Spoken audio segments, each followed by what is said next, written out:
di çka ndodh aty në Shqipëri, janë bërë të gjithë diturit. Persona, gjoja analist, që janë të ditshëm për çdo gjë. Është e pamundshme.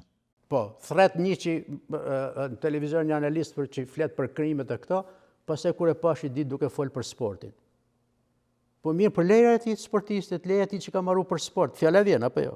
Leja e tij tjetrit, ose për shembull, ishte fushata elektorale ose fitoria e Partisë Socialiste, tash i televizioni dha këto të ardhen e këtyre presidentëve dhe një 2-3 televizore jepnin ato frymëshin ato gazetarët nëse ka rënë dashni prapa i gjini i Portogallisë. Po të merrshme më. Çfarë bajnë këto njerëz? Edhe kanë kriju një bërtham se gjoja kjo është vipat shqiptar. Po çfarë vipa shqiptari manikyri ose ato vetllat i kena pa zbon deri para pak kohë me boj kpucësh. E njëjta platformë pak a shumë kanë kanale televizive amerikane, po sa veta i ndjekin ato, sa veta i ndjekin, sa veta janë aq më gjepsur sa duhet merremi me gjinin e kësaj, a u nda apo s'u nda nga shokja. Për shembull, pse s'marrëm në fakt si ka mundësi si nuk ka një televizion ose një media në Shqipëri që të manifestoje për shembull eksperiencën perëndimore. Pyetjet e gazetarëve janë shumë të shkurtra, nuk janë gjata. Gazetarët në Shqipëri bajnë një lloj hyrje, një lloj pyetje të gjatë sa dhe lodhet atë që ka thirrë në emision edhe s'ka çfarë flet. Edhe një fenomen që në Amerikë e quajnë ofendim, që quhet overtalking. Do me thënë, nëse unë flas ndërsa ti po flet. Kjo quhet shkelje e rëndë e raporteve njerëzore. Unë njëri flas tjetri, po këto është një nga elementet kryesorë që aty jo vetëm se ndalojnë, por e stimulojnë se duket se grindja midis dy palëve apo që përfaqësojnë palë të ndryshme politike e bën emisionin më të rrezikshëm. Them edhe diçka tjetër. Për shembull, nga eksperjenca jonë, a ka gazetar investigativ terreni? Në qoftë se për shembull është lufta në Ukrainë, cili shqiptar shkoi në front të Ukrainës?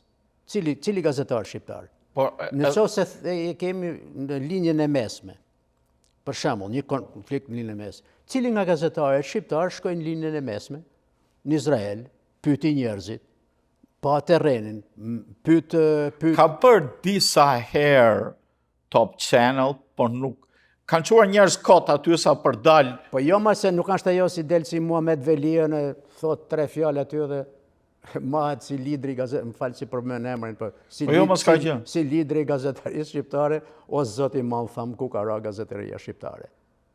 Po gazetari është njeriu, për njeriun, në shpirtin e njeriut dhe në shpirtin e fjalës. Ti s'nxjerr fjalën nga shpirti i njeriut. Atëherë çfarë gazetar, pse i bën ato emision? Gazetar thjesht politik për të mbështetur një krah apo tjetër. Po nuk e marr personalisht, po jo, janë shumë si ai. E kam parë.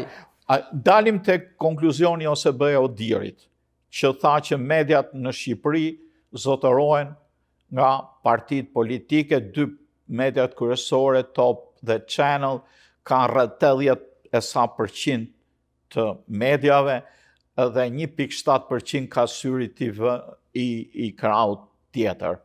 Pra, ekzistenca e këtyre disproporcioneve në media bën që dhe realiteti të deformohet sipas prirjeve politike dhe kjo është një nga mangësitë kryesore të gazetarisë nuk bëhet shtylla e 4. Mendoj që raporti i OSBE-s për shembull është një copy-paste. Po, si gjithmonë.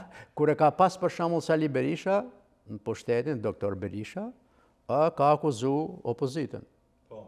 Apo jo, ka akuzu, domethënë pushtetin se, ka akuzu pushtetin se ka dominon mbi këtë. Pra kjo është një formulë e vjetër, mirë, po duke kaluar një kohë gjatë, e kupton njerëzit thonë është diçka e re.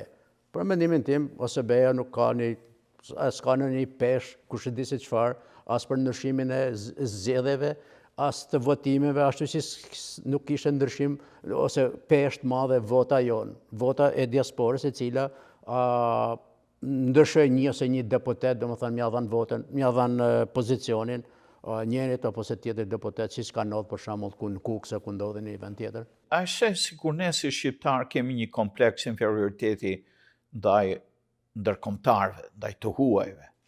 I japim më tepër vlera atyre se sa realiteti tonë.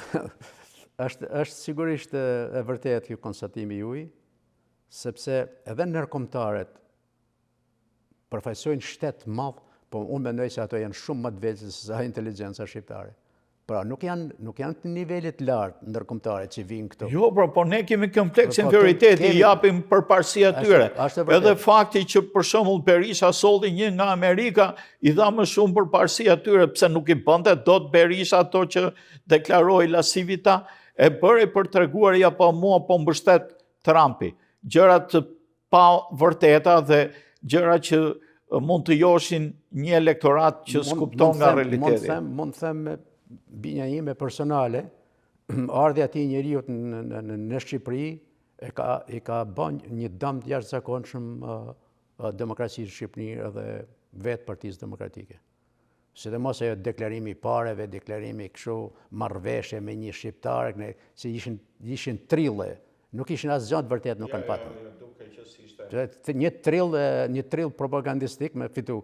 Por ama i ky veprim i ka dhënë jashtëzakonisht forcë Partisë Socialiste Përfitore. Pra ka qenë edhe një. E dyta, ajo që i ka dhënë është, do ta dinë shqiptarët tash, mos s'ka naiv më. Ligji për zgjedhjet i ka dhënë Partisë Socialiste 11 në Tovolinë. Apo jo, 11 do vote. Sidomos këto nga partitë e vogla i ka skartuar komplet atë. Nga ana tjetër, SPD-ja nuk diti që edhe ata një pjesë e mirë e tyre me përjashtim atitëqore kanë dalë nga gjiri i PD-s. Ata mund të ishin forca që bashkë me PD-n mund formonin ndoshta një shumicë potenciale.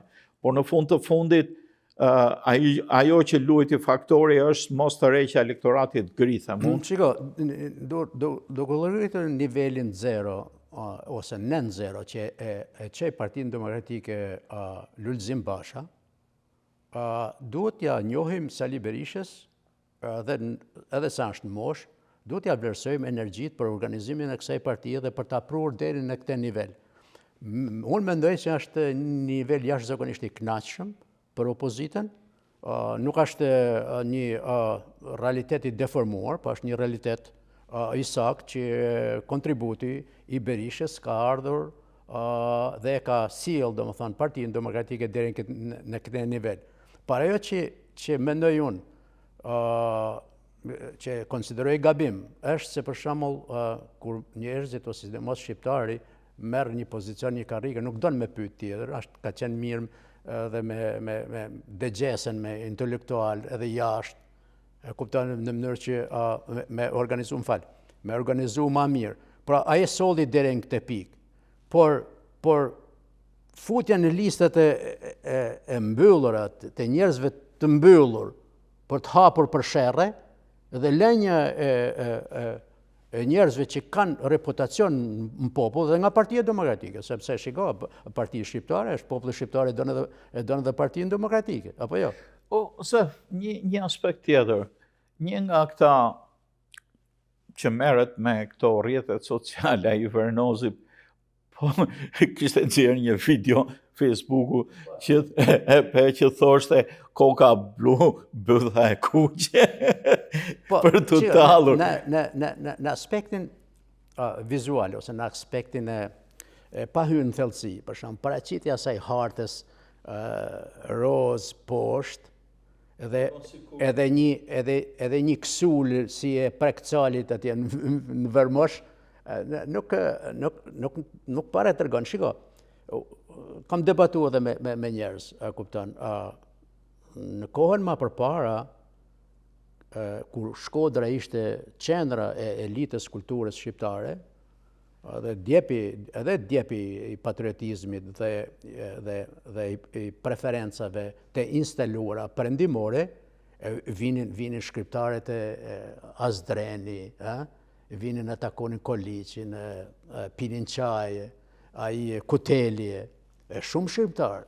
Pra, jugu ka personalitetet jashtëzakonshme që duhen vlerësu, sepse ato kanë qenë shqiptarët të jashtëzakonshëm. Për shembull, kur e pyetën Lazgushin që shiko po bëhet një hidrocentral në Bushat, është në Shqipërinë Veriore, Lazgush por e deci tha jo, ju nuk e njihni Shqipërinë, ai po bëhet në Shqipërinë e Mesme. Pse kishte parasysh pra dhe pjesën tjetër të kombit shqiptar. Ajo që unë rekomandoj tash, Edi Rama s'merr rekomandimin prej meje, por unë po t'isha në Tiranë, do t'ja shtrëngosha dorën, do i thosha bravo qoftë ke fitu. Por ama fitoren duhet ta mbash, do të ditë ta mbash, do të dish ta mbash, do të dish ta vlerësosh që mos të kthehet në të kundërt, sepse ka një fjalë populli shqiptar që po dolen maje nga do shkosh. Rreziku për të rënë është më i madh se sa ai që është më poshtë. Ai që është më poshtë.